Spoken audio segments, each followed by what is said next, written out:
Cet enfant avait fait un dessin terrifiant sur lequel étaient écrits les mots « Aidez-moi ». Quand l'enseignante l'a vu, elle a eu peur. Elle a pensé que l'enfant devait être en grave danger. Elle a pris le dessin et s'est rendue chez lui. Mais la mère ne semblait pas du tout inquiète. Dès que l'enseignante est partie, la mère est entrée rapidement dans la chambre de Peter et lui a demandé avec colère « À qui demande-t-il de l'aide ?» Peter a répondu « Chaque nuit, j'entends la voix d'une fille venant de l'intérieur du mur. Elle pleure, elle appelle à l'aide. » La mère a répliqué « C'est complètement absurde.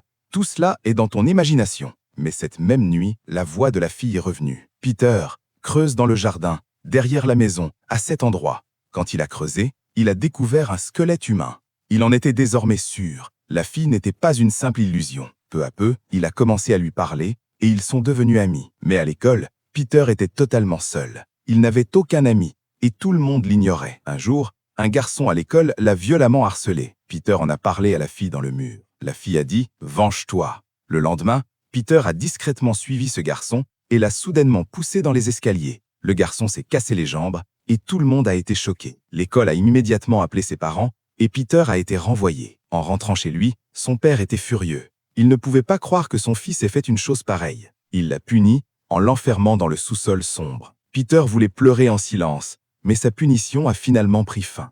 Désormais, le doute commençait à grandir dans son esprit au sujet de ses propres parents. Y avait-il vraiment un secret caché derrière ce mur? Cette nuit-là, il est retourné près du mur et a essayé de parler à la mystérieuse fille. Cette fois, elle lui a dit qu'elle n'était pas quelqu'un d'autre. Elle était sa propre sœur, que leurs parents avaient enfermée dans ce mur. Soudain, Peter s'est réveillé.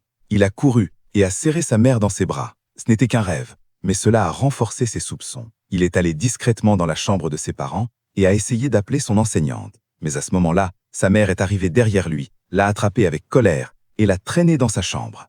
En voyant qu'un trou avait déjà été creusé dans le mur, elle a tout compris. La vérité était révélée. Sans dire un mot, elle l'a enfermé dans sa chambre. Ce soir-là, toute la famille était assise à table, mais Peter était complètement silencieux. Son père mangeait tranquillement lorsqu'il a remarqué quelque chose d'étrange. Peter n'avait pas pris une seule bouchée. Puis Peter a dit lentement « Vous avez tué ma sœur ». Le visage de son père est devenu pâle. Il s'est tenu le ventre, est tombé au sol et a commencé à vomir du sang. Lorsque la mère a couru pour appeler à l'aide, elle a découvert que la ligne téléphonique avait déjà été coupée. Elle a pris un couteau et s'est dirigée vers Peter.